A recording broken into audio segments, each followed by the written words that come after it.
my question is to the Treasurer. The government has seen a $50 billion windfall, mainly from Australian mineral and energy export royalties, and yet they're now asking ordinary, hard-working Australians to pay more in fuel with the increase in excise taxes this week.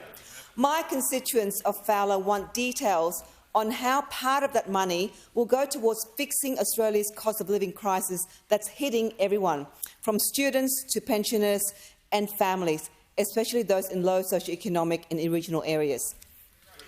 The call to the Treasurer.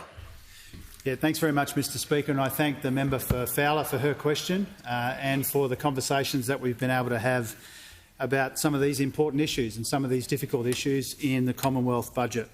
The final budget outcome, which will be released for last year tomorrow in this place by myself and the Finance Minister, Senator Gallagher, will show a welcome temporary improvement in the tax receipts for last year.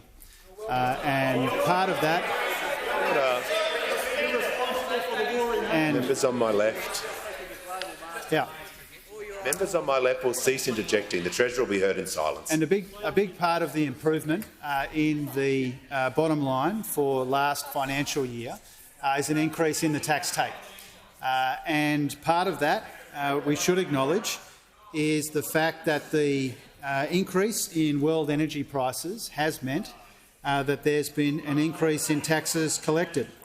So, for example, for the benefit of honourable members and especially the member for Fowler, the last budget papers, including forecasts for the PRRT, for example, showed that receipts from the PRRT will increase 110% from $786 million in 2021 to $1.65 billion in 21-22, and a further 45% increase in 22-23. And so the premise of the member's question about an improvement in the budget for last year and the contribution made by world energy prices and some of our energy companies, I agree with. Those are some of the issues that we've made clear, including in the course of the last couple of weeks. And as the member for Fowler and I have discussed with colleagues on this side of the House as well and publicly, in my own community and communities around Australia, is that the reason that the fuel excise relief will come off tomorrow night is because it would cost about $3 billion for every 6 months of extension, so $6 billion a year, to extend the fuel excise relief that those opposite legislated to end tomorrow night. And we're being upfront with people about that. We know that's a difficult decision. We know it impacts people who drive further.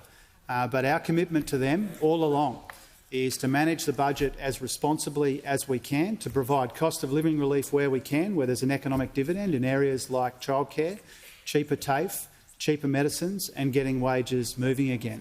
But nobody is pretending that the end of the fuel excise relief won't make things more difficult. We understand that.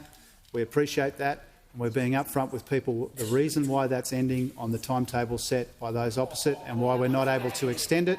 But we are providing cost of living relief to the member for Fowler's constituents and to Australians all around the country.